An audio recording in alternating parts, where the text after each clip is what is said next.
Pennsylvania, the Keystone State. Yet could it also be the keystone to unlocking many of the unknown mysteries? In this show, we'll be discussing all of the haunts, local legends, and unknown phenomena that have happened right here in our very own backyard. I'm your host, Matt Boyer, a senior investigator in the paranormal field. And I'm Jacob Bacasa, a junior investigator. And this is Unearthing the Unknown.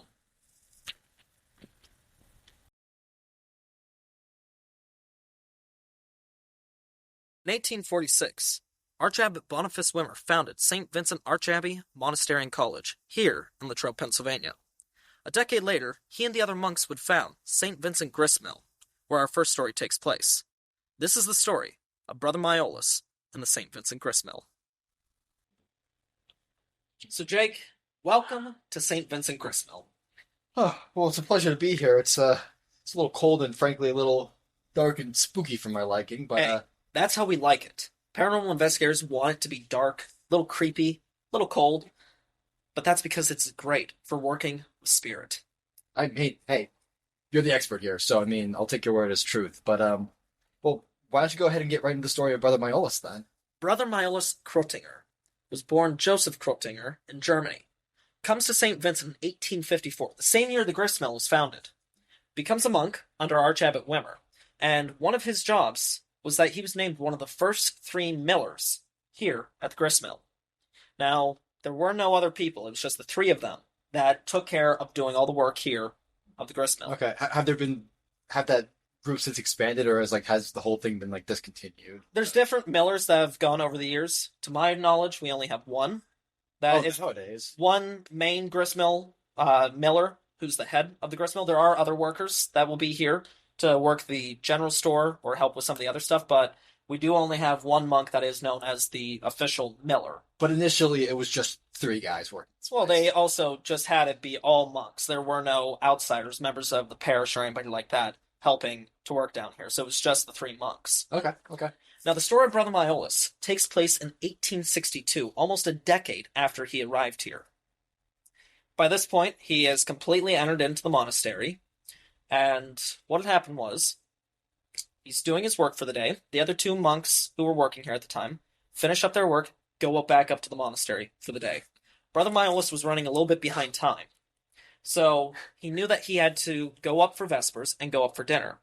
So he stops his work, goes up, changes out of his work clothes into his habit, goes to Vespers, has dinner, and then comes back down here, still in his habit. Now, that's going to come important here in a second. Well, before you get into that, let me ask you this. Did anybody else know, if that's on record, did anybody else know that he was going back down to finish his work? Oh, yeah. Okay. Yeah. Okay. He would have had to say that he was headed back down there. Okay, that's what I just curious, yeah. So Brother Majolus comes back down, still in his habit, and he's doing his work here, but he had to repair a piece of the machinery near the grinding stones. That's right here near the viewing window. Like in this room, or off to the... You can just see, it's a little past these 2 doors, right around where the beam here is, next to okay, the yeah, doors. yeah. Okay, yep. Yeah. Yeah, so you can see the viewing window, and there's 2 sets of the grinding stones. One that you can see right there, and one a little further back. Okay. But he's near the ones here, by the window. And he's trying to repair a little bit of machinery. But somehow, unknown to everyone, his hood of his habit got caught by the grinding stones, and he was pulled in. His face was crushed, and his neck was snapped, and he was killed instantly. Later that evening, because he had not returned back up to the monastery, some of the monks came down and found out what had happened here at the Gristmill, that Brother Majolus had been killed. Now, it was a few years afterwards, people started noticing that there were strange happenings here. While down on the main floor, they could be hearing sounds from one of the upper floors, yet no one else would be in the building. At times, some of the monks would end for the day, finishing their work, shut everything down, lock up, but then the next morning they'd come, and some of the machinery might still be working. Was this still, was the beginning of, still in, the 1800s, or, was this towards, the 1900s? This was 1800s, going into 1870s, 1890s. Can't be for sure when they started happening, but I would guess that it would have been maybe a year or 2, maybe even less than that. It could have maybe started happening a week after his death. Okay. But nevertheless, all these strange phenomena. Now, the real weird thing was that machinery would be working. They would shut everything down, leave, but then come back, unlock to find that, the grinding stones were working again or something.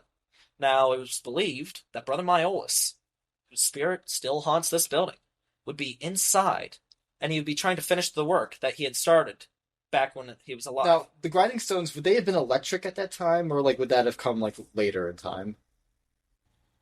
Now, electricity would have happened at some point, early 1900s, late 1800s, as that became more of a modern thing. Yeah. I can't tell you for sure exactly what their system originally was, how that all worked.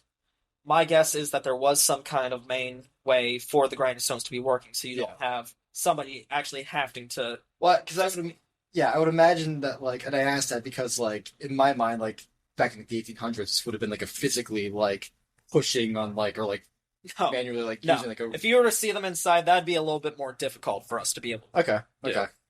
Anyhow, one of the great stories of weird phenomena happening inside is the story of our wonderful, wonderful friend, Father Maximilian Maxwell, the director of campus ministry.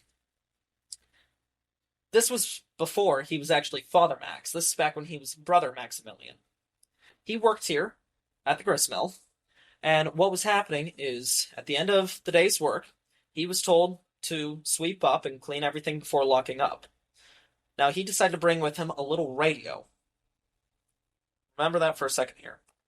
An interesting thing, when Brother Majolus was here, he was not wanting anyone to be making any noise, no music, no nothing during work. Wanted all to be silent. He saw stuff like that being a distraction to getting the work done. Now, going back to the story with Father Max. He comes into this side of the gristmill. There's two sides. There's the general store, and then there's the actual gristmill part. So he's over here on this side of the gristmill, and plugs in his little radio to play some music while he's sweeping.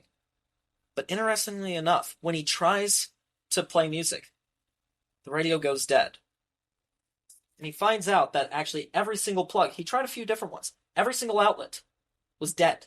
He goes to check the circuit breaker, but all of the fuses are fine. Not one of them is flipped. There's no issues whatsoever. But somehow, they're all dead. He believes it to be the work of Brother Majolus, who would not want him to be playing music in his gristmill because it would be a distraction for Father Max to get the work done that day. Now, interestingly enough, the fuses still worked over here on the general store side. And It was only in the mill that it was just only in the actual part of the mill where Brother Majolus worked that all of them went dead. Now, still today, when the general store is open, they might have music playing or something like that, but not over there on that side. None of the monks will do that for fear Brother Majolus will kill their radio or a speaker or anything like that. Now, many other unknown phenomena have happened here at the gristmill. I doubt that they are coming back here and finding the machinery still working from that night before. Mm-hmm. But one of the neat things I was found is if you're down here late in the evening, around sunset, or maybe even past that, if you're trying to maybe see inside, there have been at times where students or other people just interested to see about the gristmill have spotted some kind of dark shadow moving throughout the gristmill as if somebody's inside, but no light is seen. Ooh. If you're out here and you're trying to look in through all the windows going around the building, it's not uncommon to possibly even see a face looking out through the window towards you. Ooh.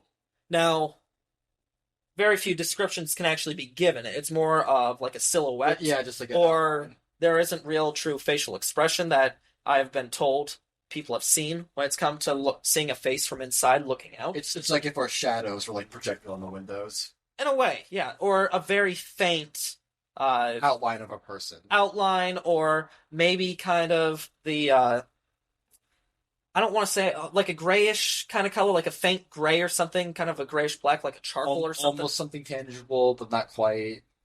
Yeah, something along those Yeah. lines, because that's a common You could you could describe it as that's a common misconception, is that, oh, you are going to be seeing a ghost looking like that pale blue or gray, but having some kind of look as like a silhouette to the black of the background. Now, people still believe that Brother Majolus is here. They still believe that he is working. And why I say that is because these strange phenomena still happen, where somebody could be working in the gristmill, general store, or over actually in the mill. They might be hearing kind of a thumping or a tapping from above, like a shoe. But yet nobody else would be there on the upper floors or down below, depending on which floor they're on. Seeing that face through the windows, or seeing an outline, or trying to look in and see that there is a dark shadow moving around as if they are working, trying to get the work done. Now, in the paranormal field, there are different levels of spirits, and I can say we shouldn't be worried that Brother Majolus is here. He's not going to be hurting anyone or coming after you or anything like that. He'll come after your radio, though. I mean, he is just here to finish his work. That is what I believe is his unfinished business, as is the belief of many others. That he's just trying to finish that work that he started but couldn't finish in 1862. I mean, that's it's an admirable trait, to be sure. Like, to come back and make sure you do everything before you're done. Like, I mean, still, he's dedicated to the mill and to the abbey, it would seem. So, I mean, like, hey, I can't blame the guy. He's always here. Yeah, he will always be here. And for us, there's certain ways that we would be able to actually find out if he is around or if there's another different kind of spirit. We're not going to worry about that in the show. This is just telling stories and, teaching all the neat little bits of haunts and local legends and other unknown phenomena that have happened here. But I highly, highly invite anyone to at least come down here, see the gristmill, because it's not just creepy. It's a real neat place. It's still operational today. I mean, yeah, like I said at the top of the show, like this, it's creepy, like at night and everything. But like even then, like having been here for like so long, like at this point in the show, I've gotten used to it. Yeah, it's like there was like a strange like beauty almost in it. Like, well, and like I said, this gristmill, being opened in 1854, has continuously run. It has never shut down production. It's still milling today. Almost like over 100 plus years later. Yeah. We're coming up in what, like 40 years on the 200th anniversary or something on it. So, yeah, you're looking at around 150 years. This place has been nonstop working. And it's become pretty much a staple for Western Pennsylvania agriculture. And they have a lot of other good stuff inside the general store that you're able to buy. I know I do all my Christmas shopping there. But it's a neat place because you can also come down here, still see how Brother Majolus and the other monks were milling back in the day. They are still using the same ways of same milling. Technology, same sorts of methods. I mean, they've updated it a little bit, but they're still using the same methods pretty much to make it. And what's real neat is, like I said, if you come up here where there's the huge viewing area, they have a little video that will tell the history of it. And there is a book about the gristmill that does mention briefly Brother Majolus. Doesn't tell his full death story and everything. Oh, of course, yeah. But you can actually come here and look through the viewing glass and see the set of stones where Brother Majolus was killed. Now, to my knowledge, this might be wrong, so don't quote me on this, that they don't use that set anymore. Those ones pretty much just stay as they are, and they're like display or yeah, they're more on display, but they stand kind of archival, like just like a testament or like to the old. Yeah, I'd say that they're kind of there just standing the test of time. Yeah. I don't know if they continued to use those grinding stones after Brother Majolus was killed, or if they've only used the other set, but from my knowledge and from memory, if this was told to me right, they only use the other set of stones. But it's so neat. You can come here, and for those who do have some kind of connection to the paranormal, you're able to even still feel the presence of Brother Majolus here at the gristmill. Now that's all I have for the story of Brother Majolus. I know that as time continues, more stories will come out about him. But that wraps up this episode of Unearthing the Unknown. Stay tuned for next week as we will continue to tell you the stories of ghost hauntings, other local legends, and unknown phenomena that have happened here in Western Pennsylvania. We'll see you next week. Thank you for joining us. Hey there, listeners. I'm Matt Boyer, station manager of WSVC Radio. If you like what you're listening to, don't forget to like, subscribe, and hit that bell button to be notified with all of our updates. Every day, one of our shows will be releasing a new episode. Stick around and tune in.